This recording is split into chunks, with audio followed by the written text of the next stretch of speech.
Hi, this is Joe, and welcome back to the shop. I was going to go out and show everyone a new tool that I got. But as you can see, the shop dog is rather busy at the moment. So we'll go out in a bit, take a look at a new tool. It's Sunday morning.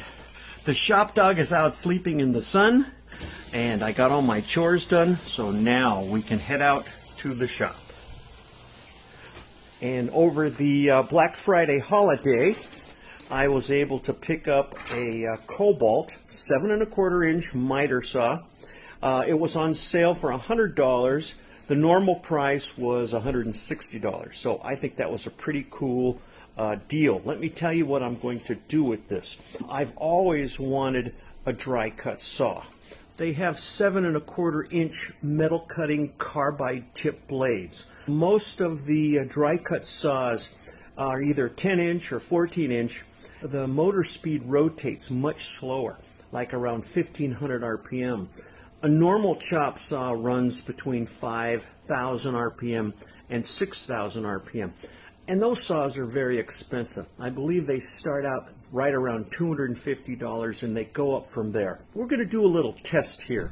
What I'm going to do is I'm going to, what we'll do in this video is we'll unbox this thing, get it all set up, mount the blades. I made sure that the arbor size is 5/8. We're going to try this. I have no clue if it's going to work. A sliding miter saw, we'll see if that can actually work on metal. The 7 1/4 inch size is considerably smaller than the 10 or 14 inch normal dry cut saw size. But since I'm going to be cutting mostly a small mild steel flat bar, some square tube, some round tube, I think that might work out really well. So this is going to be a guess. It's really hard to beat the price of this saw.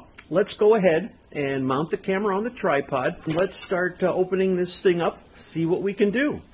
I went through the manual, so I can give you a good explanation of what's going on here so you don't have to wade through it.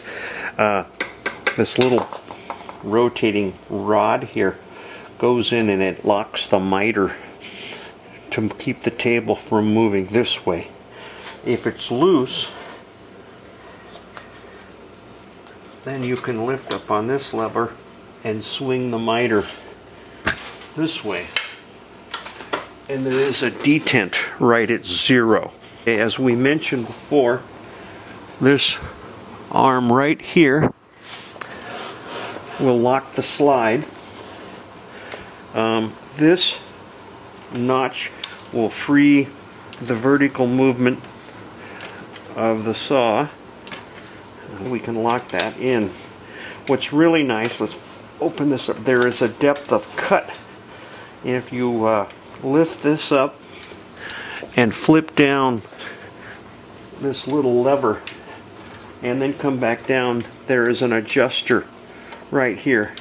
So you can set the depth of cut by raising or lowering that set screw right there.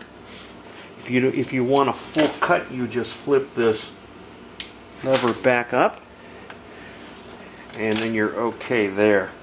Here's your hold down clamp. The nice thing, this can go on either side of the saw. Your dust collector bag is here.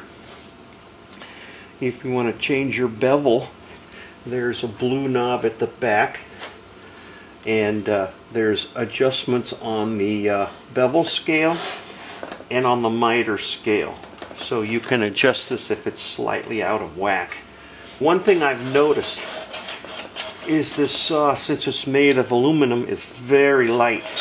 And as you can see, it's a bit wobbly here. It doesn't take much effort to move this. So if you're cutting, that might not be a safe activity. So what I'm going to do is there's mounting holes on each of the 4 corners of the saw.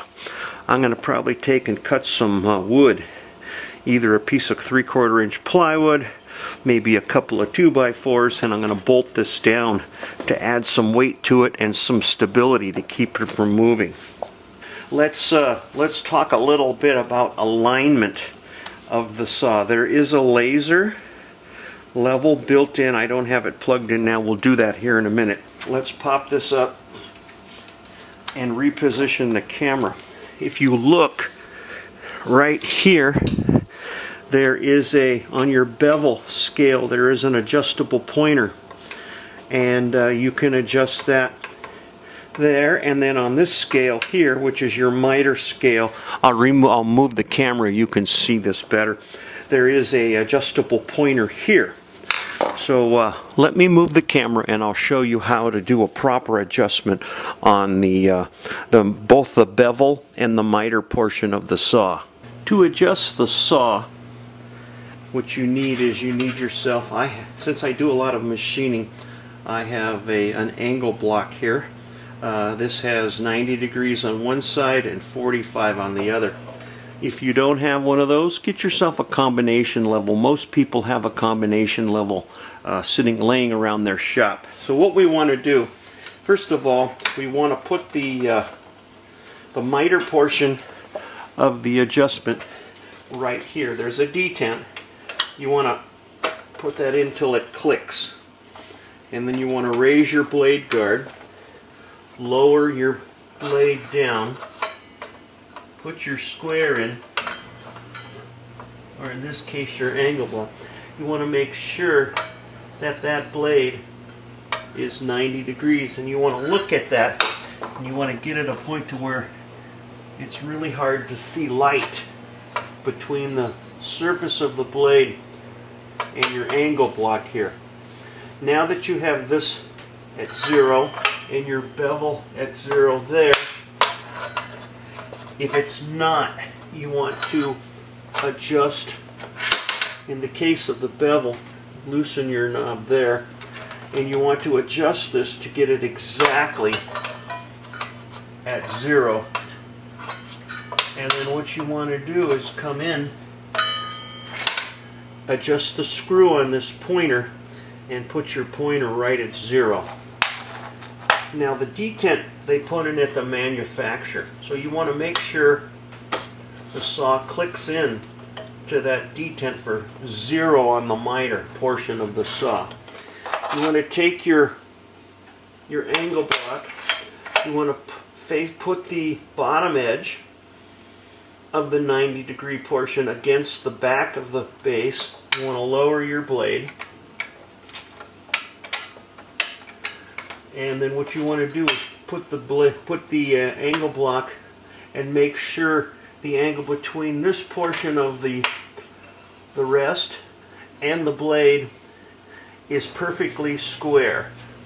And again, you can adjust that here, but the manufacturer's done a pretty good job at that. So you want to make sure. Now if it isn't, or if it is adjusted, you want, and this your pointer, the red pointer here, is not exactly at 0, just take yourself a cross point screwdriver, loosen that pointer and line that pointer up exactly to 0. Because if you look, the rest of there's several detents. There's one at 0, there's one at 15 degrees, there's one at 22.5, one at 31.5, and of course there's one at 45. So you have some standard default detents here that you can lock the saw in. Anything else in between that, though, it's free moving. So you want to make sure your 0 portion is set. Then any of your points that are not detents, you'll get an accurate miter measurement of your angle by using the scale here.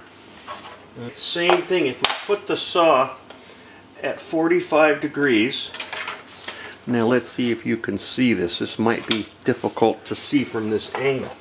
Now you take your 45 degree portion of your angle block, lower the blade,